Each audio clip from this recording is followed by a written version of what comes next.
Since breakaway got so popular, it's just obvious that it's going to get faster and faster and faster. And I've had, you know, some of the best breakaway ropers in the industry come here because they all of a sudden went to trying to elevate their game. And obviously they wanted to be faster.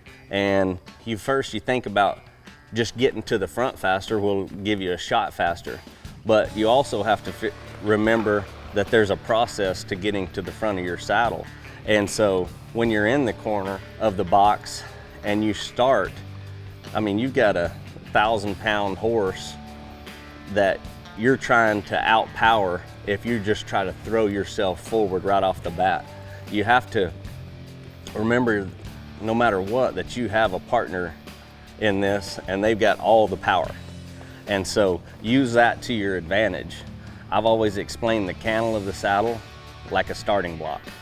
And when I'm in the corner, it seems like it's the opposite from what everybody else teaches. I see people come over and they'll get in the box and they'll get like this. And I say, what are you doing? And they say, well, I've got my toes down and I'm at the front. But when you do this at the start, the first place you're gonna go when this animal that outweighs you, stronger, more powerful, when he leaves, the first thing it's gonna do, kick your toes up and your heels down. I mean, there's just no, I don't care who you are, unless you're pulling on the bridle reins so hard off balance that you slow your horse down. That's what's gonna happen. And do you feel that that's because they're trying to hold and balance by holding right here and trying to hold 1,000 pounds right there, and there's no possible way to be strong enough to do that without putting weight in your stirrups? Yeah. Yeah, that's another huge problem right now is people cling. I call it riding like a cat. They just grab with spurs and they lift on their horse.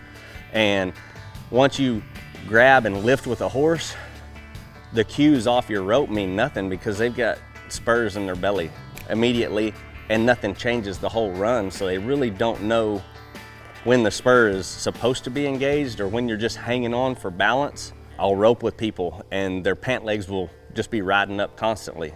And I was like, you know why your pant legs are rising and mine aren't?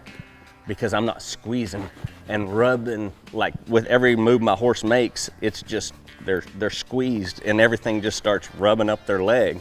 I said, that's gotta feel funny to that horse too, because it's got that friction on the side all the time instead of just being out, heels down, weighting your stirrups. Do you feel there's a lot of people that don't know that how much it's about your feet and not the squeeze of the saddle? 100%, because I mean, there's people that ride outstanding. Like I was talking about breakaway ropers asking me, why am I not being able to stay to the front? Because there's something that competition does, and trying to always raise the bar and get faster and faster. You can only get as fast as your horse. You got to take this thing with you. Yeah. It's like a center of gravity or something. If you're on your feet and in your saddle, then you can let the horse help you. To my point earlier, when I leave, if I will be on the starting block, which is the cantle, and weighting my stirrups, and the faster I want to go, the more I make sure I'm at the back of my saddle because they can't push me any further back. I've got my core engaged, I'm at the back of my saddle, and so when I see my start, when I decide to let him go, I have nowhere to go but forward. And if I time that right, once I get to the front, I can stay there. And that's a lot of how I feel. Like he gets a little further back, and he has been team roping more than he's been breakaway roping, but I have to feel the same thing, but I have to feel that I'm on my cantle and like down on my feet, like I'm just like, my core is real engaged and real strong, and I feel like when I leave, I've got to leave from right here where I'm at and make my legs like squeeze and push that horse to my hand where I can get what he's talking about, like where I can feel that when I leave, it squeezes and then it pushes me with the horse's butt, and the cantle pushes me and gets me to the front where I can be over the front.